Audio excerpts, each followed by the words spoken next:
and welcome to Go Beyond Betty. Today we're going to make breakfast burritos, New Mexican style breakfast burritos that is. And it doesn't always have to be for breakfast because it's almost lunchtime, and that's fine because they do take a little bit of time. You can definitely prep ahead with a few things, and the most important is the green chili sauce. If you want to click up here, you can make that a day or two before and have it ready. Also, if you kind of like more of the red sauce, I have two different ways that you can make a red chili sauce. You can click this video up here. I show you two very different ways, one easier and one not as easy, and honestly pretty different in taste as well. Both good though. Let me just give you the super fast version of how to make the sauce, and then we'll get started with the actual burrito.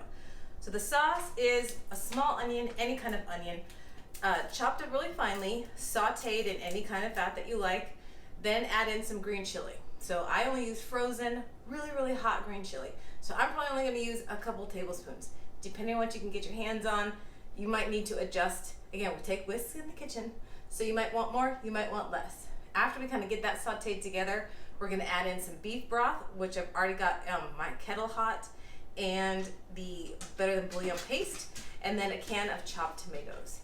And that's pretty much it. Then we'll season it up a little bit, but that's the gist of the breakfast green chili sauce. So let's get started.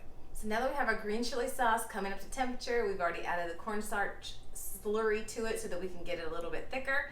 Now we got to start the inside of our burrito. So first thing is, I love sausage. You could do bacon or sausage.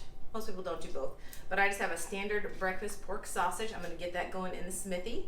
And then in the other pan, I need more of a non-stick kind of a pan, and I'm going to do the hash browns. So not a whole bag, I would say half to 2/3 of a bag. You just want a nice layer, but you also want a good amount of fat in there, because if you don't have the fat, it's still going to stick in your non-stick. And even if it doesn't stick, it doesn't have that delicious, yummy hash brown flavor. So once I get those two going, then I can start scrambling up some eggs. So let's get these two started. Yep. Pork is going, you want to just keep moving it and getting it nice and crumbled every so often. Whereas the potatoes, we have our layer of oil in the bottom, and we need to leave them alone. You can salt them, but you've got to leave them alone. If you start turning them, they won't get done all over. So do your best to leave them.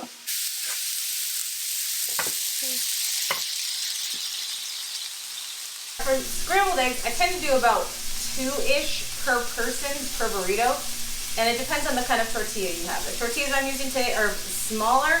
They're from Frontier. This is the best tortilla that you can get. I keep them in my freezer year round. But if you have a bigger tortilla and you want to make a really big burrito, you'll want more eggs. So just us, I'm probably just going to do about 6 eggs, and if we have leftovers, we can have like a breakfast burrito bowl or something in the next few days. So just crack them, whisk them up, a good couple pinches of salt. I tend to break the yolks real quickly, and then it's easier to whisk them together.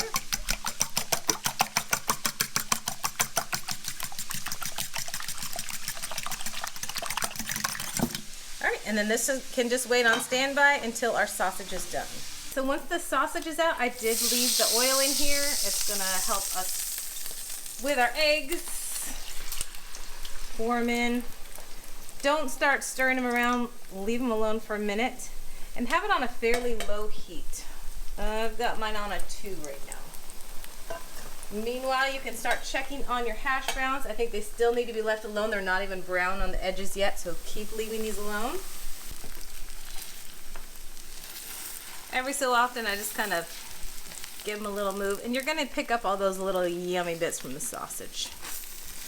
That's good stuff.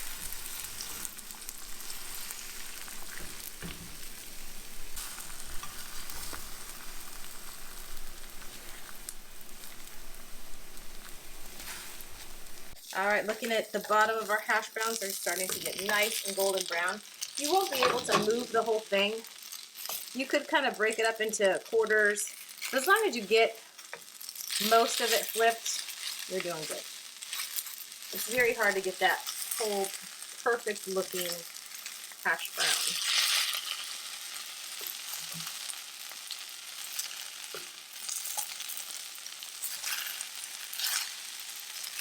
Alright, this only needs a few more minutes just to get lightly brown on the bottom, and then we can start building our burrito. So we have everything cooked and ready, so now it is time to assemble. So I do have my tortillas. have them frozen and then I just thaw them really quickly so they are pliable and they can be moved. Put as much as whatever you like. I normally start with sausage just so I can give an eyeball of, you know, that there's some that's going to be in every bite, maybe just a little bit more. Then next with eggs. Again, you want all of the elements in every bite, but you can't overstuff these because then it won't close. That's probably pretty good. And then our hash browns. And oddly enough, we don't really, in New Mexico, we don't put beans in our breakfast burrito. That's a no-no.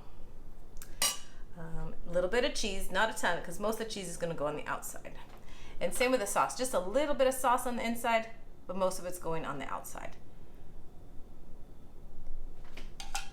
Then roll it. I'm not a tucker, because when you flip and then tuck and roll again, then you have tons of tortilla on the side. So this is not a handheld breakfast burrito. That's a different kind of burrito. This, we're just rolling it over, and that's our burrito. Then we smother it. If you prefer red chili sauce, you could do the exact same thing with your red sauce. Mine is a little bit thinner today and not as much chili in it, even though, don't let this fool you, it is wicked hot chili. And then smothered with cheese. So we're gonna have to put this in the microwave for maybe just till the cheese melts. So probably 45 seconds to a minute, depending on the thickness of your shred.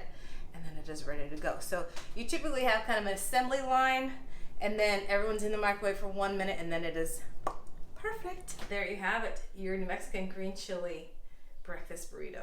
The only thing that would normally come on the side of this, and oddly enough, and even though it's breakfast time, you still might get a little chopped up lettuce and chopped up tomatoes. It's kind of just that cooling agent.